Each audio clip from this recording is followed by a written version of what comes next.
ये आपकी insurance policy है, लेकिन एक प्रॉब्लम है और ये प्रॉब्लम सामने लाना ये मेरी ड्यूटी है। अगर आपको चाइना से अगर आपका युद्ध हो गया, क्या आप तैयार हैं? क्योंकि ये जो हथियार बन रहे हैं AK-203, they should be made faster. आप ये सोचो 10 साल यानी कि 2034 तक इंडियन आर्मी को ये हथियार मिल पाएंगे। आर्मी नेवी एयरफोर्स कह रहे हैं भाई ये हमारी रिक्वायरमेंट है, हमें ऐसा लग रहा है कि मामला संगीन है, हमें ऐसा लग रहा है लड़ाई होने वाली है, क्या हमें हथियार मिल सकते हैं?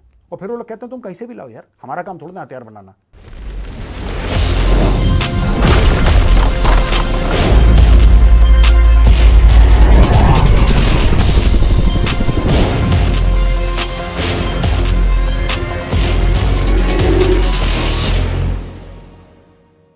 जय हिंद दोस्तों, मैं हूं मेजर गौरव आर्य और आप देख रहे हैं द चाणक्य डायलॉग्स। इस वीडियो को लाइक करिए, हमारे चैनल को सब्सक्राइब करिए, बेल आइकन दबाना बिल्कुल मत भूलिएगा। दोस्तों आपको पता है आज निर्मला सीतारमण जी ने अपना बजट पेश करा। अब इस बजट में हर एक चीज के बारे में, किसी का ये बजट किसी का, लेकिन इसमें रक्षा के बारे में बात नहीं हुई। हम कुछ बजट से देख रहे हैं कि पैसा मोटा खर्च हो रहा है, राइट? केपेक्स के ऊपर, यानी कि जो खरीदारी वाली चीजें हैं, राफेल भी आ गया, तेजस का भी ऑर्डर दे दिया, आपके अपाची भी आ गए, कितनी सारी चीजें हो गई, लेकिन रक्षा बजट जो है मेन बजट के साथ जो पेश होता था अब वो नहीं हो रहा है। इंटरिम बजट में कुछ पैसा दिया, लेकिन सारी चीजें हो रही हैं। आज जो है मैं दोस्तों बजट के बारे में बात इसलिए नहीं करूंगा क्योंकि बजट में रक्षा का कोई भी बातचीत नहीं हुई कि रक्षा के लिए हम इतना बजट देंगे। आपको एक बात तो पता होगी कि हमारा ज्यादातर बजट जो है, लोग कहते हैं 60 से लेकर 65% जो है वो तनख्वाहों में और पेंशन्स में चला जाता है। अब लोग कहते हैं साहब अब अगर इतना बड़ा हिस्सा अगर आपका पेंशन में चला जाएगा और तनख्वाहों में चला जाएगा, फिर भारत के पास नए नए हथियार आएंगे कैसे? तो आज मैं उस चीज का भी जवाब दूंगा और हमें एक्चुअली चाहिए क्या, मैं आज उसके बारे में बातचीत करना चाहता हूं दोस्तों, क्योंकि बजट आज पेश करा गया है। हमारा आज की तारीख में जो बजट है that is approximately 1.9% of our GDP, 1.9% पूरी जीडीपी का। अब इसमें से 65%, हम 65 पकड़ लेते हैं मोटा मोटी, 65% जो है वो चला जाता है तनख्वाहों में और आपके पेंशनों में। अब क्या करा जाए, पहला सवाल यह है। तो सवाल का जवाब यह है कि इस 1.9 को बढ़ा के आप 3.5 करिए। ना आप पेंशन के साथ खेल सकते हैं, ना आप तनख्वाहों के साथ खेल सकते हैं। जो काम नहीं कर सकते उसमें ज्यादा दिमाग लगाने की, उसमें ज्यादा चिंतन करने की जरूरत है नहीं। वो होगा। That is the cost of a standing military. देखिए मैं आपको एक बात बताऊं, कोई भी कंट्री की जो मिलिट्री होती है, चाहे आप भारतीय वायुसेना की बात कर लीजिए, थल सेना की बात कर लीजिए, या फिर आप नौसेना की बात कर लीजिए, आप जो भी ये मिलिट्री स्ट्रक्चर में आते हैं, ये आपकी इंश्योरेंस पॉलिसी है। आप जब इंश्योरेंस का प्रीमियम देते हैं ना, आप ये जानते हुए प्रीमियम देते हैं कि कल अगर प्रॉब्लम होगी, my family and I R well covered. आपके दिमाग में हर समय एक चीज होती है कि कल अगर कुछ हो गया, भगवान न करे कुछ बुरा से बुरा हो गया, तो क्या मेरे पास कवर है? उसी प्रकार से आर्म्ड फोर्सेस होती हैं देश की, ये इंश्योरेंस कवर है। लेकिन ये आपका इंश्योरेंस कवर नहीं, ये पूरे भारत का इंश्योरेंस कवर है। अब दोस्तों इसका प्रीमियम देने में कौन सी झिझक, मुझे आज तक बात समझ में नहीं आई। और खरीदारी हो भी रही है, मैं ये नहीं कह रहा कि नहीं हो रही है, धड़ल्ले से सामान खरीदा जा रहा है। लेकिन 2-3 चीजें हैं जो अब मैं आपको weapon system by weapon system चल के भी बताऊंगा और ओवरऑल पर्सपेक्टिव क्या है ये मैं बताऊंगा। दोस्तों जो हमने शुरुआत करी है आत्मनिर्भर भारत की, बहुत अच्छी चीज है। और यूक्रेन रशिया की लड़ाई की मेरे लिए जो सबसे बड़ी सीख है, बाकी जो विद्वान लोग हैं, जो बड़े सीनियर्स हैं मेरे, उन्होंने अलग अलग चीजें ली होंगी, पर जो मैंने चीज इससे मैंने जो सीखा है इस लड़ाई के बारे में पढ़ने के बाद, मैंने ये सीखा है कि जो देश अपने हथियार खुद नहीं बनाता, या जिस देश के पास अपने हथियारों का इकोसिस्टम नहीं होता है, वो देश लड़ाई में सफर करता है, उसे प्रॉब्लम होती है। ये पहली सीख है। अब मैं बताता हूं इस सीख का करना क्या है। दोस्तों आत्मनिर्भर भारत जो है, यानी कि मेक इन इंडिया, ये एक फैंटास्टिक पॉलिसी है और हम सारे लोग इसको सपोर्ट करते हैं। मैं as a citizen of India, Bharat का नागरिक होने के नाते मैं इसको सपोर्ट करता हूं। आर्मी, नेवी, एयरफोर्स भी इसको सपोर्ट करती है और किसी के मन में ₹1 का डाउट नहीं है कि हमें इसको सपोर्ट करना है कि नहीं करना है। Everybody is behind it. लेकिन एक प्रॉब्लम है और ये प्रॉब्लम सामने लाना ये मेरी ड्यूटी है। प्रॉब्लम यह है कि आत्मनिर्भर भारत का जो स्केल है, जब आप समय देखेंगे ना, जिसको हम लोग कहते हैं मियाद या the entire length of time, that should ideally be 20-30 years. 20-30 साल की अगर आप लेंथ ऑफ टाइम में देखें, तब आत्मनिर्भर भारत मेक्स एब्सोल्यूट सेंस। ये एक लॉन्ग टर्म पॉलिसी है। आप 5 साल के लिए आत्मनिर्भर भारत नहीं कर सकते दोस्तों। हर चीज में समय लगता है, each and every single thing. मैं आपको, मेरे पास लिस्ट पड़ी हथियारों की, मैं आपको बताऊंगा। हर चीज में समय लगता है, और जब हर चीज में समय लगता है तो आप अपने आप को वो गैप आप ये कह रहे हैं कि सब देखिए, हम अपनी तलवार बना रहे हैं। मैं उदाहरण दे रहा हूं आपको, हम अपनी तलवार बना रहे हैं। अब हम जाके पहले जमीन से लोहा निकालेंगे, लोहा निकालने के बाद हम उसको साफ सुथरा करेंगे, फिर केमिकल प्रोसेस में डालेंगे, फिर पिघलाएंगे उसको। पिघलाने के बाद वो तलवार बनेगी, फिर उसमें धार लगेगी। धार लगने के बाद हम लोग देखेंगे साहब वो ठीक धार लगी है कि नहीं, फिर हम बोलेंगे नहीं इसमें ये कमी है, फिर जाके उसको ठीक करेगा, फिर हम बोलेंगे ये कमी है। पूरे प्रोसेस के बाद फिर हमारे पास तलवार आएगी, फिर हम उसको चलाना सीखेंगे, और फिर वैसी कई सारी हम तलवारें बनाएंगे, फिर हमारी फौज तैयार होगी। ये आत्मनिर्भर भारत का प्रोसेस है। लेकिन साहब, इन पूरे प्रोसेस में कितना टाइम लग जाएगा? तब तक आप निहत्ते खड़े हैं। एक्चुअली आप निहत्ते नहीं खड़े हैं, आपके पास आज भी बेहतरीन हथियार हैं, लेकिन क्या वो हथियार काफी हैं? अगर आपकी चाइना, पाकिस्तान का बेड़ा गर्क है, मैं पाकिस्तान की बात नहीं कर रहा, अगर आपको चाइना से अगर आपका युद्ध हो गया, क्या आप तैयार हैं? क्योंकि आपकी एक एक चीज बड़ी, जिसको कहते हैं टाइम टेकिंग है। आत्मनिर्भर भारत को हम सब सपोर्ट करते हैं यार, दिलो जान से, हमारे मन में कोई डाउट नहीं है। लेकिन आपको जो आज चाहिए वो आज आपको चाहिए। आप you cannot have that tomorrow, क्योंकि लड़ाई में, मैं आपको बताता हूं, एक मुझे चीज एकेडमी में हमारे इंस्ट्रक्टर ने बताई थी, और जो हमारे इंस्ट्रक्टर थे, हमारे डीएस थे, वो एकेडमी में, ऑफिसर्स ट्रेनिंग एकेडमी मद्रास में, उस जमाने में मद्रास हुआ करता था, वो बताते थे कि there are no runners up in war. War में कोई सिल्वर मेडल नहीं है, या तो गोल्ड मेडल होता है और यूर गॉन। लड़ाई में सिल्वर मेडल नहीं होता है। लड़ाई में कोई आपको ये नहीं बोलता है कि यार वेल फॉट, यार आपने बहुत अच्छी लड़ाई करी, आप हार गए लेकिन बहुत अच्छा लड़ा, ऐसा नहीं होता लड़ाई में। लड़ाई में सिर्फ पोडियम जो होता है ना, आपने देखा होगा ओलंपिक का पोडियम या किसी भी गेम का पोडियम, फर्स्ट, सेकंड, थर्ड, आपने देखा ना, gold medal, silver medal, bronze medal, इसी प्रकार से खड़े रहते हैं, पोडियम रहता है। लड़ाई में पोडियम में सिर्फ एक ऐसी चीज रहती है जिसमें एक ही बंदा खड़ा रहता है, बाकी सब के सब खत्म। This is the true nature of war. और दोस्तों, हम ऐसी चीज के लिए तैयारी कर रहे हैं, ऐसी जंग, ऐसी लड़ाई, ऐसे युद्ध के लिए तैयारी कर रहे हैं जहां पे सिर्फ गोल्ड मेडल है, उसके अलावा कुछ नहीं है। अब मैं आता हूं आर्मी, नेवी, एयरफोर्स, अलग अलग फोर्सेस की क्या क्या रिक्वायरमेंट है। ठीक है, जब हम आर्मी के बारे में बात करते हैं दोस्तों, एक तो ये जो AK-203, it's a fantastic weapon. ठीक है, बढ़िया वेपन है, और ये बन भी रहा है अमेठी में जो फैक्ट्री है, और अच्छी तरीके से बन रहा है, इंडिजिनाइज भी हो रहा है, लोकल कंपोनेंट भी उसमें डल रहे हैं। 25% को पार हम लोग कर चुके हैं, और धीरे धीरे धीरे करके over a period of time 100% local component हो जाएंगे इसके। अब आपको मैं बताता हूं असली बात, इशू क्या है इसमें। इशू यह है दोस्तों कि हथियार बहुत अच्छा है। हथियार इसलिए अच्छा है क्योंकि कारगर हथियार है। इंडियन आर्मी को उसकी ट्रेनिंग देने की जरूरत नहीं, क्योंकि AK प्लेटफॉर्म्स सबने यूज कर रखे हैं, मैंने भी यूज कर रखे हैं, और सबने यूज कर रखे हैं। जिसने असम राइफल्स में नौकरी करी है, जिसने राष्ट्र राइफल्स में नौकरी करी है, जिसने जहां पे भी, मतलब AK is a very very common platform in the Indian army. INSAS और AK, यही दो हैं जो यूज करते हैं मेन वेपन्स जो हैं। इन्फेंट्री, खासतौर से जो इन्फेंट्री रोल्स में होते हैं, और लोग भी करते हैं। इन्फेंट्री का नाम मैं ऐसे ही ले रहा हूं because I am from the infantry, और ज्यादातर आपको इन्फेंट्री के लोग ही मिलेंगे, maximum in terms of numbers. मैं सिर्फ नंबर्स की बात कर रहा हूं। अगर आप दूसरे लेवल पे जाते हैं तो आपको यह पता लगेगा कि ये जो हथियार बन रहे हैं AK-203, they should be made faster. क्या हमें दूसरी फैक्ट्री चाहिए? सोचिएगा जरा इसके ऊपर, या हमें और प्रोडक्शन लाइंस चाहिए AK-203 के ऊपर?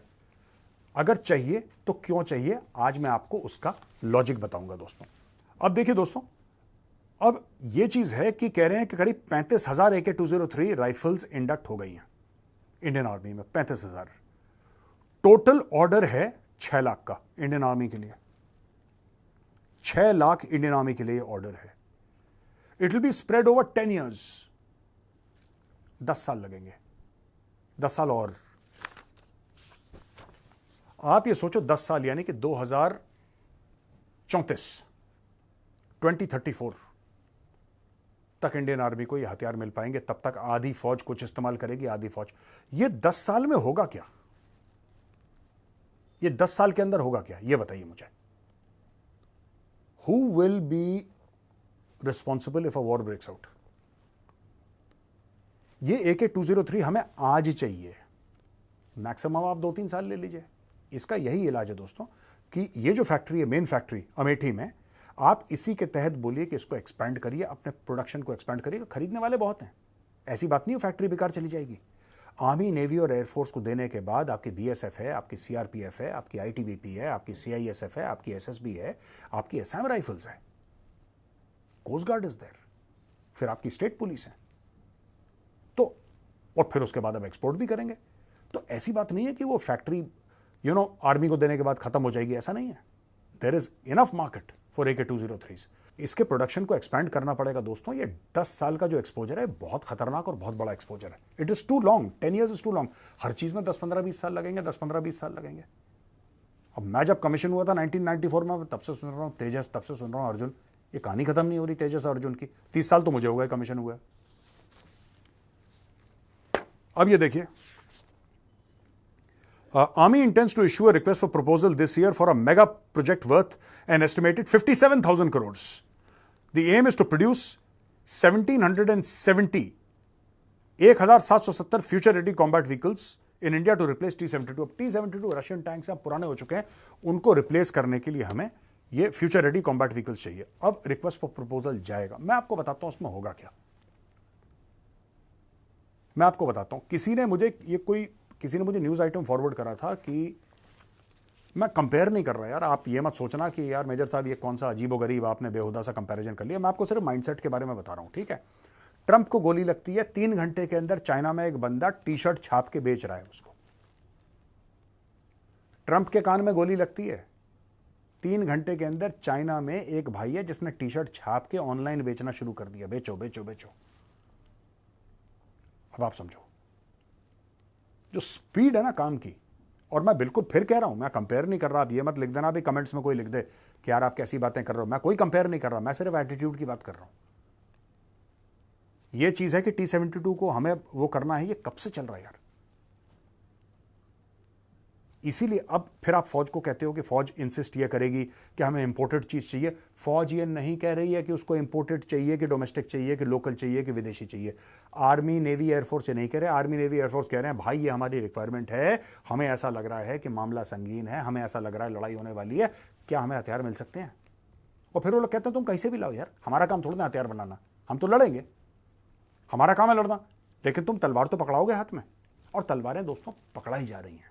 ऐसी बात नहीं कि सरकार काम नहीं कर रही, सरकार ने हथियारों की झड़ी लगा दी है, लिटरली झड़ी लगा दी। हम लोग खुद इस प्रोग्राम पे 100 बार कवर कर चुके होंगे, ये हथियार आ रहा है, ये हथियार आ रहा है। मैं सिर्फ आपसे ये कह रहा हूं कि जिस तरीके से खतरा बढ़ रहा है, इस स्पीड को बढ़ाने की जरूरत है। तो हम बात कर रहे हैं यहां पे फ्यूचर रेडी कॉम्बैट व्हीकल्स। आप अपने T-72 टैंक रिप्लेस करेंगे और 1770 फ्यूचर रेडी कॉम्बैट व्हीकल्स बना के यहां पे हमें रखनी है। एयर डिफेंस के बारे में कह रहे हैं कि वेपन सिस्टम्स जो हैं नीड टू अपग्रेड, और इसमें कई सारी चीज़ें हैं जैसे कि रशिया की Igla S very short range. हमारी एयर डिफेंस में कई सारे गैप्स हैं दोस्तों, जो अगर आप किसी से बात करेंगे they will tell you that उसमें गैप्स हैं। उसमें भी हमें करने की ज़रूरत है। We need to spend big money. It's a very important part of our of our nation's defence. Actually air defence हर चीज़ को, दिल्ली का एयर डिफेंस है, पूरे दिल्ली शहर का एयर डिफेंस है भाई, पूरे बॉम्बे का एयर डिफेंस। तो all these things need to be done at a very very rapid pace. अगर हम आर्टिलरी की बात करें तो आर्टिलरी, जो रेजिमेंट ऑफ आर्टिलरी है, वो चाहती है ये यूक्रेन वॉर के लेसन्स जो हैं, जो उन्होंने सीख वहां से हासिल करी आर्टिलरी ने, mix of mobility and augmented long range fire power. अब ये कह रहे हैं कि 2042 तक ये प्लान है कि 2042 तक सारी की सारी आर्टिलरी को मीडियम यानी कि 155 mm में गन सिस्टम्स में तब्दील कर दिया जाएगा। अब मैं ये कह रहा हूं कि 42 कब है यार, अभी 24 पे हम 18 साल और नीड आज है, तभी तो आज बोल रही है। अगर नीड आज नहीं होती तो आज नहीं बोलते। नीड आज है। यू नीड दो systems today, which means you need them today. When I से टुडे, मैं कह रहा हूं कि 2, 4, 5 साल ठीक है, आई अंडरस्टैंड। इमीडिएटली इतने पैसे हमारे पास नहीं होते कि ये करो, इतना ये बहाओ, इतने का, ये अरबों का ये ले लो। किसी भी देश का एक बजट होता है, हमारा भी बजट है। लेकिन मैं आपको सिर्फ आज ये बताना चाह रहा हूं कि हर चीज जो हमारे लिए जरूरी है सरकार को पता है, सरकार कर भी रही है, लेकिन हर चीज की जो टाइमलाइन है ना, 10 साल, 15 साल, 20 साल। भाई महाजन फील्ड फायरिंग रेंज में अर्जुन पथ है। मैंने पहली बार अपने जीवन में जो अर्जुन टैंक देखा था मई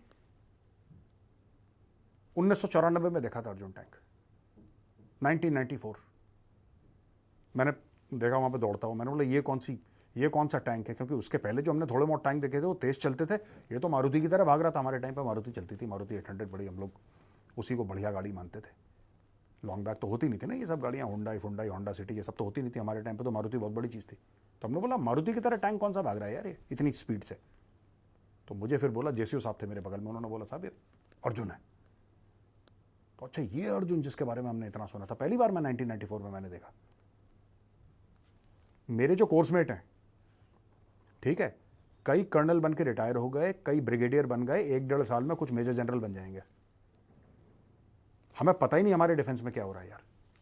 काफ़ी चीज़ें स्ट्रीमलाइन हुई हैं, नो डाउट, पिछले 10 साल में बहुत सारी चीज़ें स्ट्रीमलाइन हुई हैं, लेकिन बहुत ज़्यादा काम करने की आवश्यकता है दोस्तों।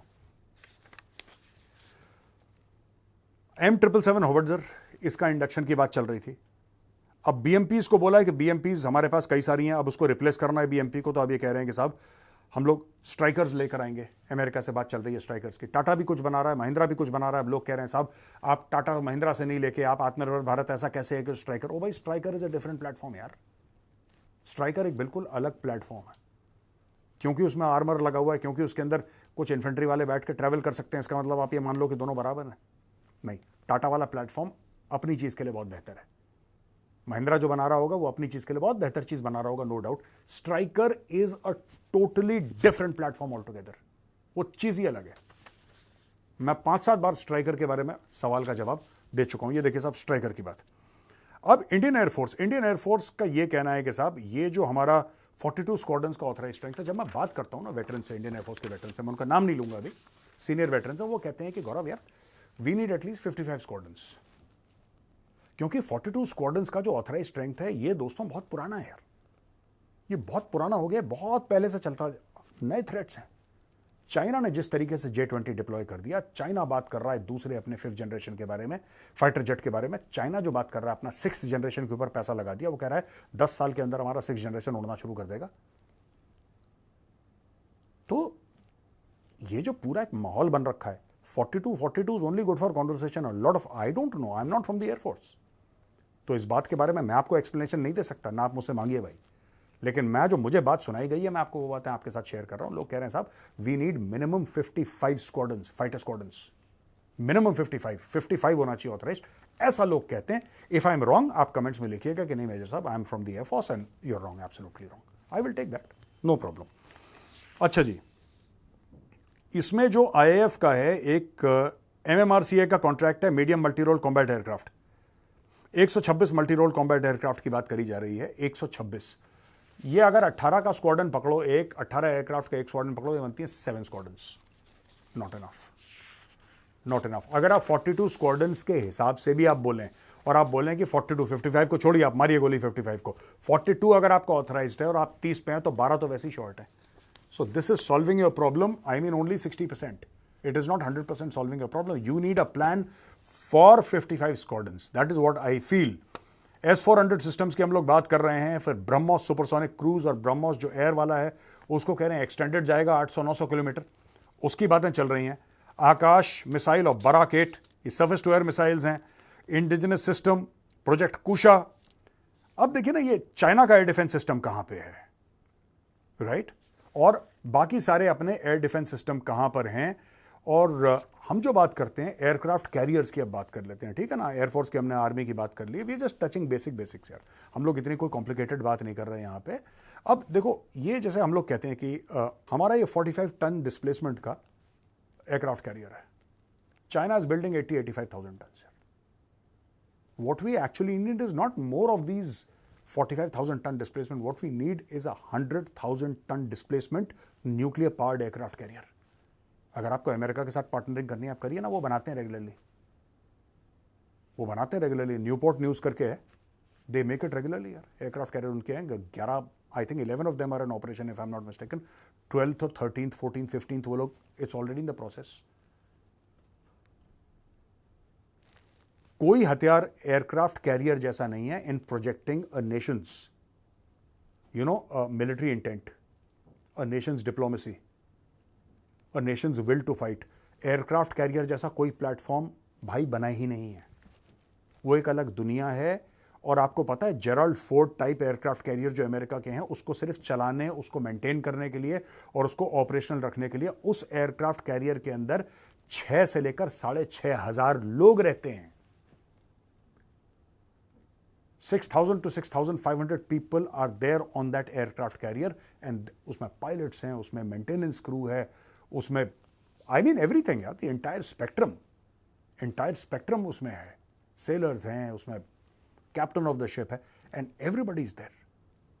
एंड इट इटसेल्फ, देखिए अगर हम कहते हैं कि भारत एक सुपर पावर बनेगा, तो भारत जो सुपर पावर बनेगा वो तो बनेगा ही बनेगा, but for that you will need a massive aircraft carrier.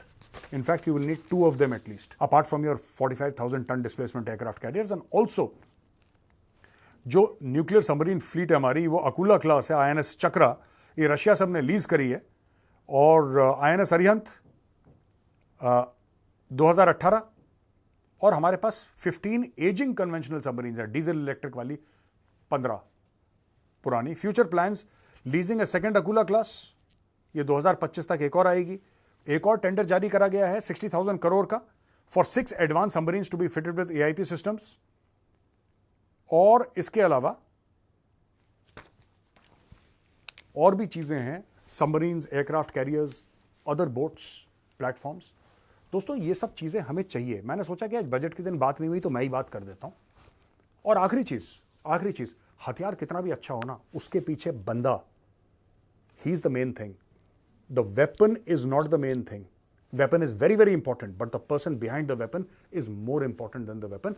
आखिरी में रिक्वेस्ट करूंगा सरकार से कि सर ये जो अग्निपथ स्कीम है, मैं पर्सनली आपसे ये नहीं कह रहा कि इसको खत्म करो, मैं ये नहीं कह रहा, लेकिन sir under the current way it is structured, इससे ना सरकार को फायदा होना, ना फौज को फायदा होना, ना वो बेचारे लड़के को जो 3:30-4 बजे सुबह उठ के नंगे पैर दौड़ता है, जो तैयारी करता है, उसको भी फायदा। इसमें फायदा किसी का नहीं है। आप अग्निवीर की स्कीम रखिए सर, जरूर रखिए, लेकिन इसमें भारी बदलाव की आवश्यकता है, भारी बदलाव की आवश्यकता। अगर आप 25 की जगह 50% रिटेंशन कर दें, यह बहुत बढ़िया चीज हो जाएगी। दूसरी चीज, जितने भी पैरामिलिट्री फोर्सेस हैं या जितनी भी आप ये कह रहे हैं कि हमारे पास CPOs हैं, आप इनको दे दीजिए सर। पुलिस फोर्स में मत डालिए इनको। मैं आपको बताता हूं क्यों, कारण क्या है। कोई चीफ मिनिस्टर आएगा, स्टेट्स में तो ऐसे ही होता है, law and order is a state subject, या तो आप पार्लियामेंट से पास कराइए कि इनको लेना ही लेना है, पक्की बात पार्लियामेंट से करवा दीजिए, एक्ट ऑफ पार्लियामेंट हो गया, तब तो 10% सारे पुलिस फोर्स में जाएंगे, तो फिर जाएंगे ही जाएंगे, फिर कौन किसको क्या रोक रहा है, फिर तो then it can't be this thing, but then nobody can say anything. But ये आपको करना पड़ेगा sir. The issue is that a soldier is special, a soldier is not, as a soldier I would like to say that I am different, I am not better than anybody else. मैं ये कभी दावा नहीं करूंगा कि हम लोग जो फौजी हैं हम किसी और से बेहतर, हम बेहतर नहीं हैं सर, हम अलग हैं। अलग और बेहतर में फर्क होता है। We are different, our conditions are different, our service conditions are different. अगर वो जो लड़का गांव से आता है लड़ने के लिए सर, अगर उसके मन में ये होगा कि मैं 4 साल के बाद क्या करूंगा, वो स्ट्रेस उसको खा जाएगा, वो सेटल नहीं हो पाएगा, उसकी फैमिली लाइफ जीरो हो जाएगी, उसके मोटिवेशन जीरो हो जाएंगे सर। अगर आप ये कहते हैं कि हमने 1 लाख अग्निवीर लिए एक साल में, भी तो आपने 40,000 लिए, आगे चल के आपने 60,000 लिए, 80,000 लिए, और आप ये कहते हो कि साहब हमने एक साल में इतने लिए, राइट, तो हम 50% अग्निवीरों को भारतीय सेना में ले लेंगे, बाकियों को बोलेंगे ठीक है 5,000 BSF में जाएंगे, 5,000 CRPF में जाएंगे, 2-3 हज़ार ITBP में चले जाएंगे, ITBP being a slightly smaller force numerically, CISF में इतने चले जाएंगे, कुछ स्टेट पुलिस में चले जाएंगे, everything will be taken care of sir. इससे फौज का काम हो जाएगा, इससे सरकार का काम हो जाएगा, और इससे सबसे बड़ी बात, वो जो अग्निवीर है, एक तो अग्निवीर नाम ही सर आप हटा दीजिए, मैं बता रहा हूं, आप स्कीम हटाओ ना हटाओ, नाम हटा दो, सिपाही है बस, कहानी खत्म, सिपाही है, that's it, and the entire scheme, कोई इशू नहीं है सर। वो सिपाही है, आएगा अपना काम करेगा, उसको श्योरिटी होनी चाहिए। जॉब सिक्योरिटी बहुत इंपॉर्टेंट चीज है मेंटल पीस के लिए, this is my only request to the government sir, जो भी करना है जल्दी, ये 15, 20, 25 साल के जो हमारे प्लेटफॉर्म चल रहे हैं कि हम ये करेंगे 20 साल के बाद, सर 20 साल किसने देखा है? चाइना ऐसे इतने फास्ट मूव कर रहा है कि जैसे लड़ाई लग चुकी हो, चाइना उस स्पीड से काम कर रहा है। We also need to be faster than China sir, not just catch up with China, we need to be faster than China. दोस्तों बस यही मेरी, आप गुहार समझ लीजिए, रिक्वेस्ट समझ लीजिए, विनती समझ लीजिए सरकार को, यही मुझे 2-4 बातें बोलनी थी। बजट का दिन था और फौज के बारे में कुछ बात नहीं करी, तो मैंने बोला मैं ही बात कर देता हूं। कैसा लगा आज का वीडियो? पसंद आए तो लाइक जरूर करिएगा। जय हिंद, वंदे मातरम, भारत माता की जय।